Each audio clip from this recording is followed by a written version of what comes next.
llamada la Semana Mayor. Y nosotros entendemos que aunque hay muchos que santifican una semana,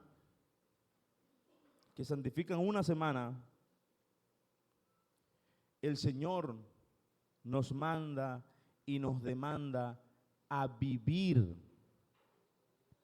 una vida en santidad. Voy a repetir eso, porque lo hemos dicho en otras ocasiones, pero es muy importante recordarlo. Hay muchos que están santificando una semana. Pero, amados hermanos, usted y yo debemos entender, debemos recordar, o nosotros sabemos que el Señor nos ha llamado a vivir una vida santa, no una Semana Santa.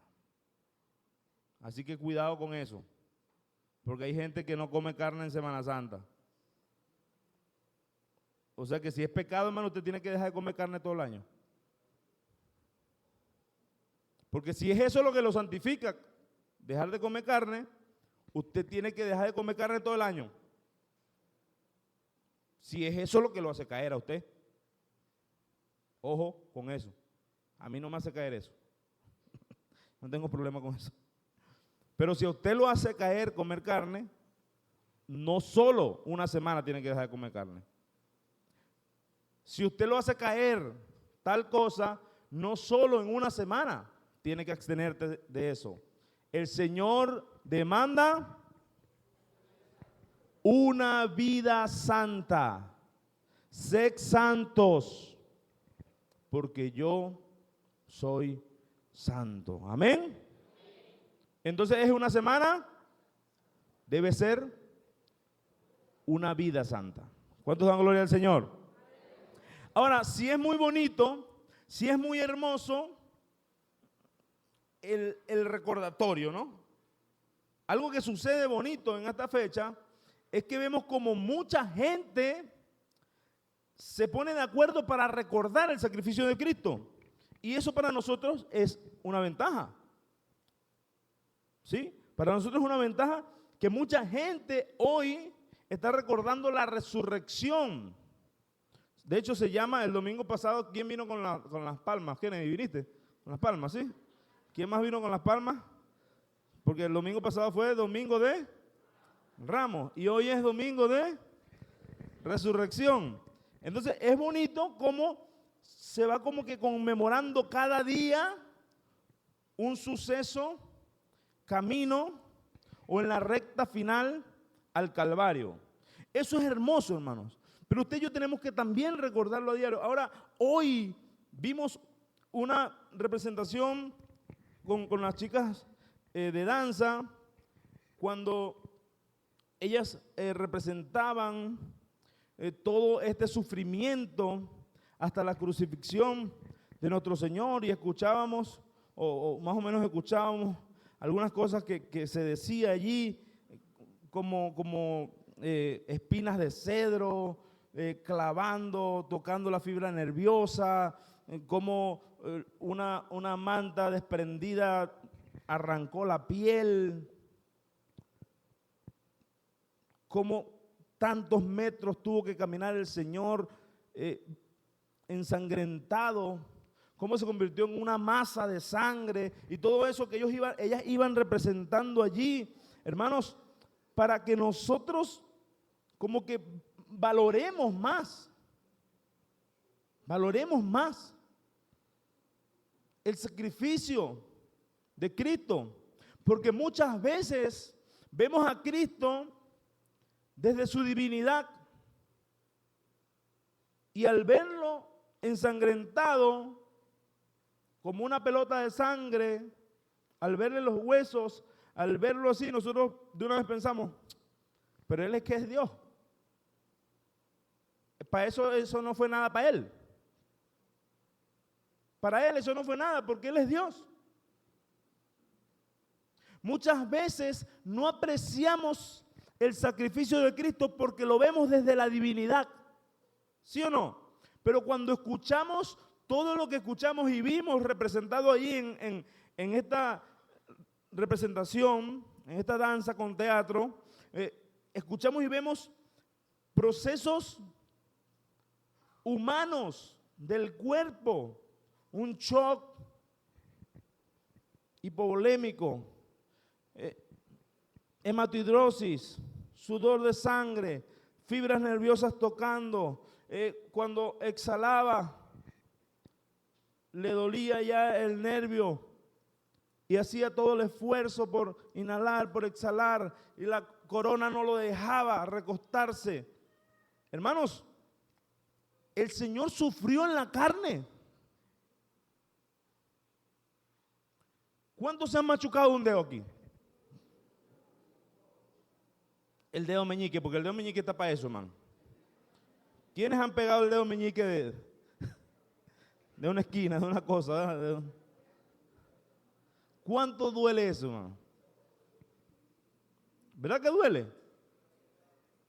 Un martillazo en una uña, hermano. ¿Cuándo se han dado un martillazo en una uña? Aleluya. Eso es sabroso, ¿verdad?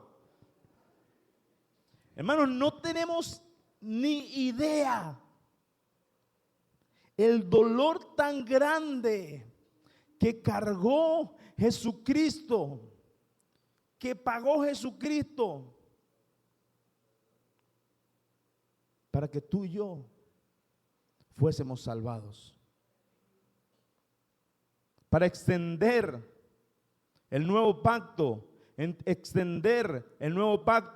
en el que hay salvación, para que todo aquel que en Él cree no se pierda, mas tenga vida eterna.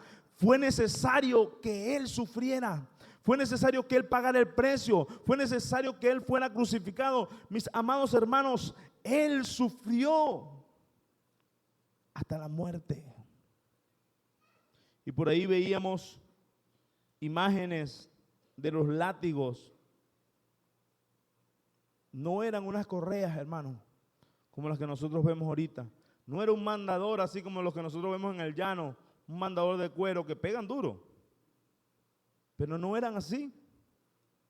Tenían huesos afilados en la punta. Tenían pedazos como de anzuelos en las puntas. Tenían pedazos de plomo, pelotas de plomo en las puntas. Y cada golpe de ese látigo desgarraba, no solo golpeaba, sino que también desgarraba la carne. Hermanos, estamos recordando y conmemorando, y por cierto, hoy tenemos la conmemoración mensual con la Cena del Señor. Estamos conmemorando el sacrificio de Cristo. Y es importante darle gracias, porque si a mí me hubiesen hecho todo eso, hermanos, probablemente no hubiese aguantado ni la mitad ni un cuarto. Y de paso, no serviría de nada. Porque yo no tenía el poder, o yo no cumplía, y usted tampoco cumplía, y nadie cumplía con los requisitos para satisfacer la ley de ser un sacrificio perfecto, sin mancha. El único que cumplía con las características de ser un sacrificio perfecto y sin mancha es Él. Y por eso Él pagó el precio por ti y por mí. ¿Cuántos dan gloria al Señor? ¿Cuántos se gozan en que el Señor pagó el precio? ¿Cuántos están agradecidos? Dile gracias Dios por tu sacrificio. Gracias Jesucristo por morir en la cruz del Calvario para establecer un nuevo pacto en tu sangre. Gracias Señor. Te alabamos y te exaltamos. En Juan 20, del 1 en adelante, después de este sacrificio, vemos que el primer día de la semana, muy de mañana, cuando todavía estaba oscuro, María Magdalena fue al sepulcro y vio que habían quitado la piedra que cubría la entrada. Así que fue corriendo a ver a Simón Pedro y al otro discípulo, a quien Jesús amaba, y les dijo: se han llevado del sepulcro al Señor y no sabemos dónde lo han puesto. Pedro y el otro discípulo se dirigieron entonces al sepulcro. Ambos fueron corriendo, pero como el otro discípulo corría más aprisa que Pedro, llegó primero al sepulcro. Inclinándose se asomó y vio allí las vendas, pero no entró. Tras él llegó Simón Pedro y entró en el sepulcro. Vio allí las vendas y el sudario que había cubierto la cabeza de Jesús, aunque el sudario no estaba con las vendas, sino enrollado en un lugar aparte. En ese momento entró también el otro discípulo, el que había llegado primero al sepulcro, y vio y creyó. Hasta entonces no habían entendido la escritura que dice que Jesús tenía que resucitar. Él pagó el precio. Él se convirtió en una masa de sangre. Él murió. Él murió, amados hermanos, y fue sepultado en una tumba que dicen los historiadores que era una tumba que solo se enterraban en ese tipo de tumbas personas de alto calibre, de alta alcurnia, personas pudientes, ¿sí? Y bueno, conocemos la historia que un tal Arimatea fue el que puso esa tumba al servicio de Cristo. Entonces el Señor estaba enterrado en una tumba de alto nivel. Se dice que esa tumba, la roca que se ponía sobre la tumba, era fácil de bajar porque tenía una inclinación para que calzara. Pero una vez que calzaba esa roca allí, algunos dicen que, ¿cuánto pesaba esa piedra más o menos? Los historiadores aquí. Hermanos, algunos hablan de 1,5 toneladas.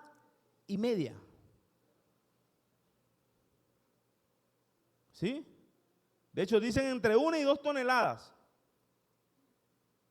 Que para bajarla era fácil porque estaba puesta de una manera inclinada que rodaba, y calzaba en la ranura. Pero para mover esa piedra tenían que ser muchos hombres para moverla. Y de repente, hermanos, la piedra retumbó. Cantamos hoy, ¿no? La tumba retumbó. La piedra se movió, hermanos. Ahora, antes de esto, vemos que los discípulos probablemente estaban de luto. Probablemente no. Los discípulos estaban llorando la muerte del maestro. Y esta canción que entonamos a lo último es muy interesante porque habla como que desde la perspectiva de los discípulos, ¿no? El Salvador del mundo se murió. O sea, ¿qué pasó? Nuestro maestro, el Salvador del mundo, murió. O sea, nuestra esperanza ahora está enterrado. Y ese proceso que vivieron los discípulos durante 2 días y algo, un proceso de desolación, de luto, sin consuelo, un proceso muy doloroso, pero de repente una mujer encontró la tumba vacía y la esperanza. El silencio fue roto. La esperanza se avivó.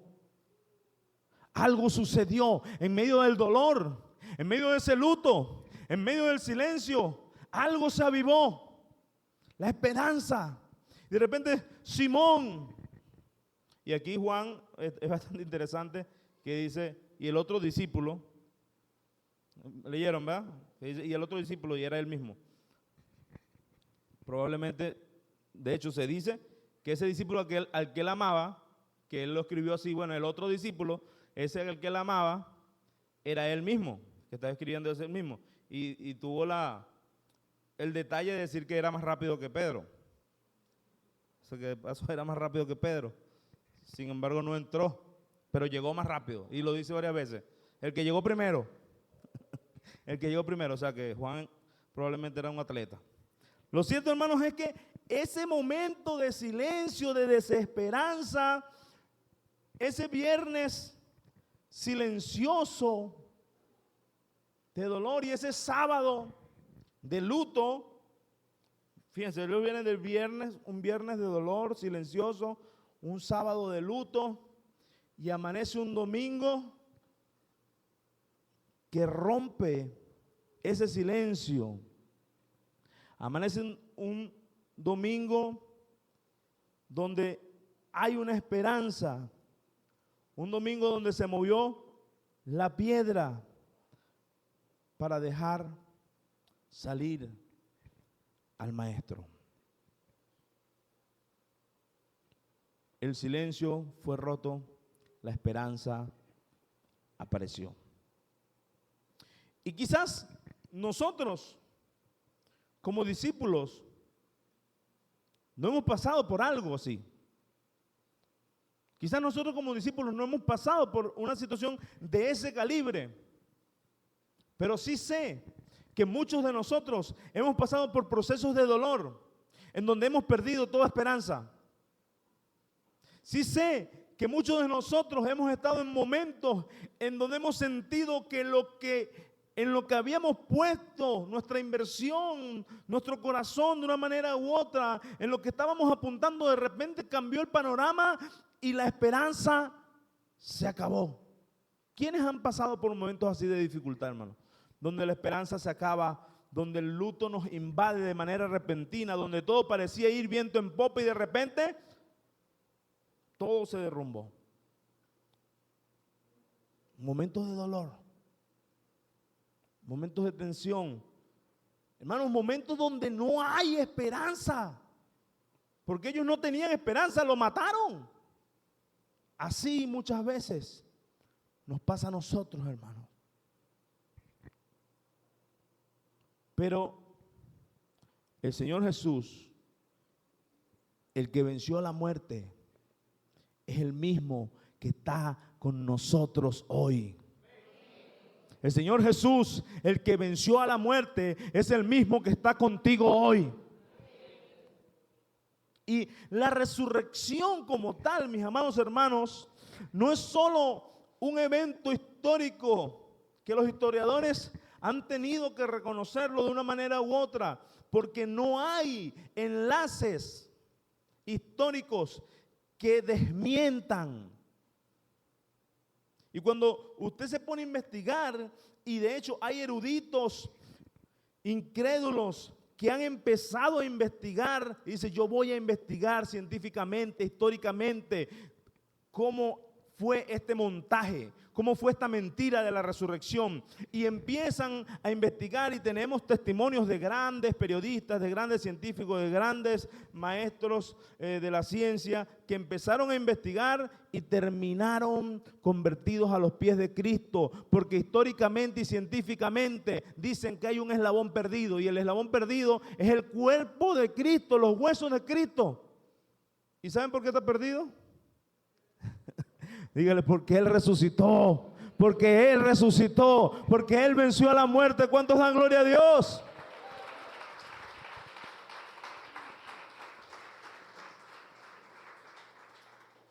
Y este suceso, la resurrección, es más que un dato histórico, hermanos. Es más que un suceso, es algo que cambia y que me da a mi identidad. Y lo hemos dicho muchas veces y hoy quiero decirlo nuevamente, la resurrección de Cristo es lo que marca la diferencia. Por decirlo de una manera tajante, ¿no? Lo que nos separa, pero de manera abismal, de cualquier otra religión del mundo. Porque los demás líderes de todas las demás religiones están muertos. están sus tumbas con sus huesos. Pero la tumba de Jesucristo está vacía. El Señor Jesús dijo: yo soy la resurrección y la vida. El que cree en mí, aunque esté muerto, vivirá. Juan 11:25. Entonces, que Él sea la resurrección, que Él ya haya dicho: yo soy la resurrección. Es decir, hermanos, la resurrección representa para nosotros identidad. Porque nosotros estamos en Él y en Él ya hemos resucitado espiritualmente. Y en Él los que hayamos muerto o hayan muerto en Cristo resucitarán primero, dice la palabra del Señor. Y Él es la primicia de esa resurrección de los muertos. Entonces Él es la resurrección y la vida. El que cree en Él, aunque esté muerto, vivirá. Y el que esté vivo, hermano, vive. Y vive en abundancia. Amén. Porque muchas veces creemos que esa resurrección y esa vida que promete Cristo es solo después de la muerte. El que cree en mí, aunque esté muerto, vivirá. Es decir, que mientras estamos vivos, ya estamos gozando y experimentando de la vida eterna que Él ya nos dio, hermano. Cuando estamos vivos en esta tierra, ya estamos experimentando el nuevo nacimiento, la transformación, no glorificado, no la plenitud que vamos a vivir, no. Pero sí ya estamos bebiendo, gozando de esa fuente de agua de vida eterna. ¿Cuántos están gozando de Él? De ese gozo inefable que sobrepasa todo entendimiento, de esa paz. Ya estamos gozando de una nueva vida que solo la puede dar Jesucristo. ¿Quién está en Él, que es la resurrección? ¿Quién está en Él, que es la resurrección? ¿Quién está en Cristo, que es la resurrección y la vida? Vamos, levante su mano, diga: yo estoy en Él y Él es la resurrección. Yo antes estaba muerto y ahora estoy vivo. Diga: yo antes vivía en tinieblas y ahora vivo en luz. Yo antes estaba muerto en delitos y pecados y ahora vivo por el poder del Espíritu Santo. Yo antes era un pecador empedernido, pero ahora vivo bajo el gobierno del reino de los cielos. Vamos, levante su mano y diga: yo soy un hijo de Dios que antes era tiniebla y ahora soy luz. Él es la resurrección. Él es la resurrección y la vida. Hermanos, no es posible un poco de evangélicos muertos. Un poco de evangélicos muertos espiritualmente. ¿Qué es eso? Él es la resurrección. Ya fuiste transformado de muerte a vida. Ya fuiste sacado de tinieblas a luz. Ya eres sal de la tierra. Ya tienes el Espíritu Santo. Ya tienes la plenitud del gozo inefable.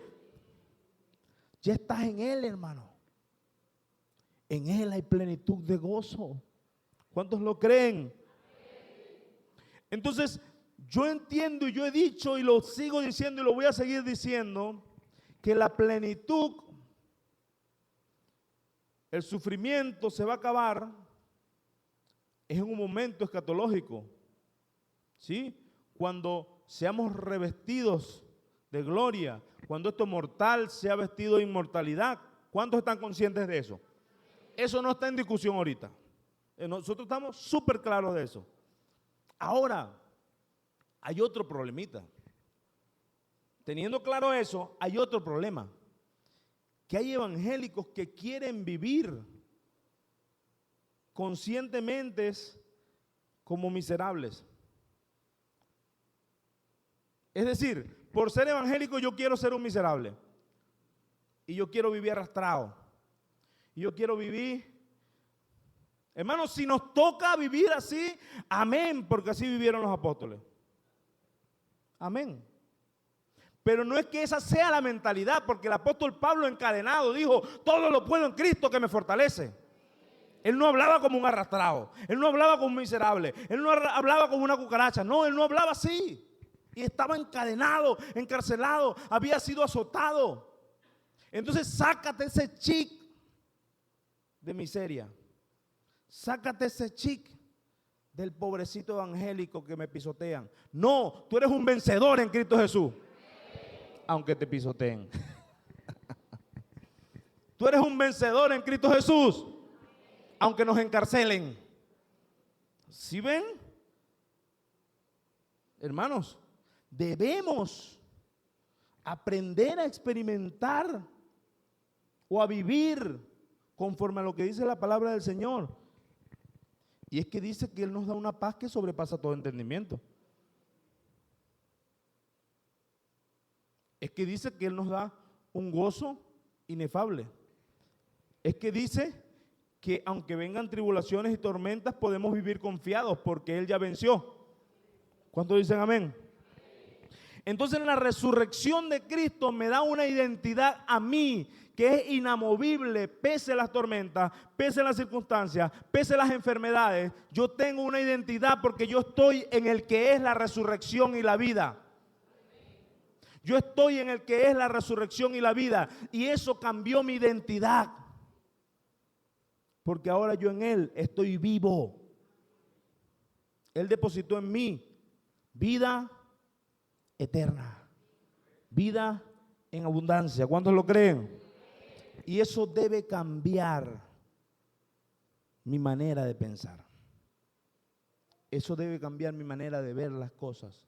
Eso debe cambiar mi manera de hablar. Eso debe cambiar todo en mi vida. ¿Cuántos han sido transformados por el poder del Señor? ¿Cuántos están siendo transformados por el poder del Señor? ¿Cuántos están caminando de gloria en gloria y de victoria en victoria por el poder del Señor? Lo creemos en el nombre de Jesús, amén. Y qué hermoso e interesante cuando el Señor resucita y vemos el cuerpo que se relata del Maestro ya glorificado, que todavía tenía las heridas. ¿No les parece interesante eso? Ese era el cuerpo ya glorificado, que Tomás tuvo que revisar. Yo quiero ver, a ver, para ver si es verdad. El cuerpo glorificado tiene la marca, o tuvo las marcas en ese momento, de las heridas, de los clavos, por lo menos de los clavos, y del costado vemos también. ¿Por qué? A lo mejor eso lo vamos a preguntar cuando lleguemos al cielo si nos acordamos, ¿verdad? Pero sí es interesante ver esto como marcas de victoria, como evidencia visual, evidencia física de lo que Él venció. ¿Sí? Aquí están las heridas. Yo asumo, hermano, y yo me atrevo a meter las manos en el fuego por esto que voy a decir. Sin embargo, no tengo la certeza. No, sí, yo tengo la certeza, aunque esté equivocado, de que ya a Él no le dolían esas heridas, de que ya Él no sentía dolor por eso que tenía en el costado, ni por lo que tenía, las llagas que tenía en las manos. Algunos dicen que no eran las manos, sino que era aquí en la muñeca. Bueno, eso es un asunto que hasta polémica causa. Hay gente peleando por eso. Si fue en las manos, fue en la muñeca. Podemos ver la historia y vemos que eran un punto específico que se clavaba, ¿no? Pero bueno, ese no es el tema hoy. Podemos ponernos más historiadores en otro momento. Pero a lo que voy es que con el cuerpo glorificado todavía tenía las marcas. Y yo digo que no le dolían. ¿Por qué digo yo eso? ¿Por qué creen ustedes que yo digo eso? Aparte de por inventador. Porque ya tenía un cuerpo glorificado, hermano, que podía traspasar paredes.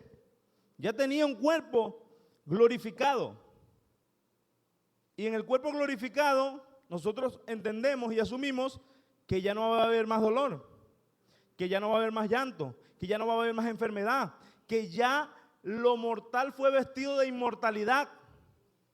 ¿Sí? Ya lo corruptible fue vestido de incorruptibilidad. Es decir, ya no hay esa corruptibilidad, ya no hay ese dolor, ya no hay nada de eso. Entonces yo asumo que el Señor en su soberanía le plació dejar las marcas como evidencia de la victoria que tuvo sobre la muerte. ¿Cuántos lo creen así? Yo también lo creo así, hermano. Entonces, muchas veces las marcas y las heridas del pasado nos ayudan a recordar la victoria que el Señor nos dio. Porque muchas veces quisiéramos borrar la memoria para no recordar sucesos dolorosos que tuvimos. Muchas veces quisiéramos borrar las heridas que nos causaron tanto daño, pero cuando volteamos todavía están allí visibles. Pero yo creo, hermanos, que las heridas que usted y yo podamos tener nos recuerdan la victoria que el Señor nos dio sobre esa situación. Nos recuerdan que el Señor nos libró, nos recuerdan que el Señor nos guardó, nos recuerdan que el Señor estuvo con nosotros a pesar de la adversidad, para darnos esperanza. No hay nada más hermoso que mirar y decir, de ahí el Señor me libró. Y hoy puedo ver la herida y ya no me duele. Ya no me produce ningún dolor, ya no me produce ninguna incomodidad, ya no me produce ninguna aflicción, porque el Señor sanó mi corazón. ¿Cuántos dan gloria a Dios? Si usted tiene una herida de su pasado y usted cada vez que la ve, usted llora. Si usted tiene una herida en su corazón y usted cada vez que recuerda, a usted le provoca matar a alguien. Si usted tiene una herida que cada vez que la ve, usted le provoca regresar al pasado y tomar la justicia en sus manos. Hermanos, yo le invito a que usted abra su corazón al Señor en intimidad y le pida, Señor, yo quiero que tú sanes esta herida. Porque hay un proceso abierto allí. Hermanos, yo no estoy diciendo que sea fácil, yo no estoy diciendo que es mantequilla, porque hay procesos muy complejos, que si yo me pongo a decir aquí, no quisiera pegar ninguno, por eso no voy a decir nada, pero hay procesos muy dolorosos. Pero ¿saben qué? Lo que yo sí sé y sí voy a decir es que el mismo Jesús que venció la muerte, el mismo Jesús que venció todo dolor, es el mismo que está contigo hoy y puede sanar las heridas de tu corazón. Puede sanar las heridas de mi corazón y podamos llegar a un punto de ver las heridas, pero decir, ya el Señor me ayudó a superarlo. ¿Cuántos dan gloria a Dios? ¿Cuántos creen en ese Dios? Una piedra de 1 tonelada, una piedra de 1,5 toneladas, una piedra de 2 toneladas, representaba, hermanos, un obstáculo muy grande. Y de repente, de manera sobrenatural, la piedra fue movida. La piedra fue quitada. Y hay mucha gente que se queda en la tumba vacía. Hay mucha gente que se queda llorando en la tumba. Hay mucha gente que se queda anclado al pasado. Pero el Señor ya no está crucificado, hermanos. Hay gente que se queda todavía llorando a Jesús en la cruz. Y lo adoran ahí ensangrentado en la cruz. Nosotros lo recordamos y lo conmemoramos, pero tenemos que siempre recordar que Él no está clavado en la cruz, hermano. Él no está clavado en la cruz. Hoy recordamos el proceso doloroso que Él tuvo en su cuerpo. Hoy recordamos ese proceso tan fuerte que Él tuvo que vivir. Pero también tenemos que recordar que Él está sentado a la diestra del Padre. Que Él venció, que Él no está en la cruz. Así que cuando usted se arrodilla a pedirle a un Cristo crucificado, tengo que preguntarme, ¿a quién le estoy pidiendo? Porque el Cristo revelado en las Escrituras no está crucificado. El Cristo que fue revelado en las Sagradas Escrituras, cuando nosotros lo vemos, vemos que venció a la muerte, que lo bajaron de la cruz, lo enterraron y de ahí Él resucitó. ¿Cuántos dan gloria al Señor? Él resucitó. Amados hermanos, entonces es un error ir a una tumba vacía. Es un error ir a un hombre crucificado.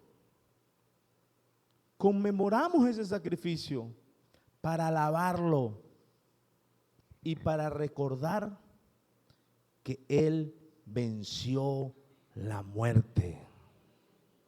Lo conmemoramos porque así como muchos hoy llaman a este domingo de Pascua Pesach, por lo que significa la palabra en el original, por lo que significó la Pascua para los israelitas. El Pesach, la Pascua, es paso, salto, paso, y nace del salto o el paso por alto que hizo la muerte a los israelitas que tenían la sangre del cordero allá en Egipto. De ahí nace esa palabra Pascua, de ese salto que hizo la muerte y del paso que hizo el Señor sacándolos de Egipto a la tierra prometida. De ahí viene la palabra. Entonces ellos quedaron celebrando, conmemorando ese paso, de que la mortandad no los tocó. Hoy, ¿por qué muchos llaman el domingo de Pascua? Porque recuerdan y conmemoran cómo Jesucristo pasó de muerte a vida. Es interesante, ¿sí? Solo que nosotros lo recordamos todos los días. No necesitamos un solo día para recordarlo. Nosotros tenemos que recordarlo todos los días porque nosotros todos los días estamos en ese que venció la muerte y todos los días estamos llamados a tener una vida para Él, para ese que venció la muerte. Amén. Él pasó de muerte a vida. Y todos los que creemos en Él, hermanos, 1 Corintios 15, 20 y 21, lo voy a leer en Nueva Traducción Viviente. Dice: lo cierto es que Cristo sí resucitó de los muertos. Él es el primer fruto de una gran cosecha, el primero de todos los que murieron. Así que ya ven, tal como la muerte entró al mundo por medio de un hombre, ahora la resurrección de los muertos ha comenzado por medio de otro hombre. ¿Cuántos dan gloria al Señor? Esa es la esperanza y la convicción que nosotros tenemos. ¿Cuál? Que Cristo, diga, sí resucitó de los muertos. Porque había una disyuntiva, pero ¿ustedes creen que resucitó, que no resucitó? Siempre llegan esos ataques de pensar que Él no resucitó. Pero nosotros, así como dijo el apóstol Pablo, nosotros vamos a decir, lo cierto es que Cristo sí resucitó de los muertos. Y Él es la primicia, Él es el primer fruto de todos los que murieron. Y tenemos entonces la esperanza, mis amados hermanos, que así como por Adán entró el pecado, por Cristo entró la resurrección. Y todos los que estamos en Él, aunque estemos muertos, viviremos. Todos los que estamos en Él, estamos en un camino en donde ya hemos sido, de una manera u otra, sacados de muerte a vida. Cuando algo se saca de muerte a vida, ¿se puede decir que resucitó?